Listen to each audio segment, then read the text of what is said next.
एकनाथ खडसेंनी पुन्हा एकदा आपल्याच सरकारला घरचा आहेर दिला। अनेक प्रकरणांमध्ये सरकारकडे वारंवार माहिती मागितली तरी माहिती दिली जात नसल्याचा आरोप खडसेंनी केलाय। गेल्या अधिवेशनात एमआयडीसी प्रकरणात माहिती मागितली होती, मात्र अजूनही माहिती दिलेली नसल्याचा दावा त्यांनी केलाय।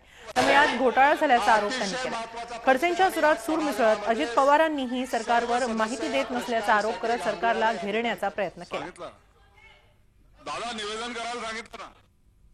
अध्यक्ष महोदय, 32चे किती प्रकरण म्हणजे जमिनी संपादित करायसाठी नोटिफिकेशन काढलं, हजारो एकर जमिनी शेतकऱ्यांच्या घेतल्या, परंतु त्या मोकळ्या गेल्या।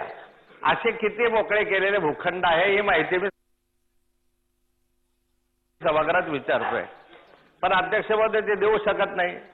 मला जर ही माहिती सभागृहात 6 महिने मिळत नाही, पॉइंट ऑफ इन्फॉर्मेशनच्या माध्यमातून ते चाललंय का?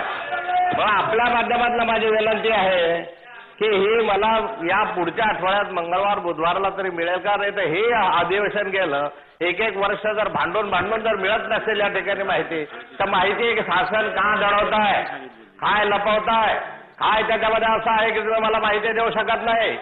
या संदर्भामध्ये अध्यक्ष महोदय माझी आपल्याकडनं अपेक्षा आहे की आपण हे कोणत्याही स्थितीमध्ये मला ही माहिती या सभागृहामध्ये ठेवली गेली पाहिजे आणि ते मला पुढच्या आठवड्यात तरी प्राप्त झाली पाहिजे। नाहीतर काय म्हणजे काय असा गुपित आहे त्याच्यामध्ये की माहिती तुम्ही देत नाही त्याच्यामध्ये अध्यक्ष महोदय? म्हणजे एका प्रकरणामध्ये अध्यक्ष महोदय ती माहिती आली की मग समजू शकेल। माहिती एक वेळा हातामध्ये आली, माझ्याकडे काही माहिती आहे, काही विखे पाटलांकडे माहिती आहे, ते बोलले जातात या संदर्भामध्ये, आणि त्यामध्ये फार मोठ्या प्रमाणावर अफरातफर झाल्याची शंका असल्यामुळे ही माहिती सभागृहात येत नाही असा माझा आरोप आहे।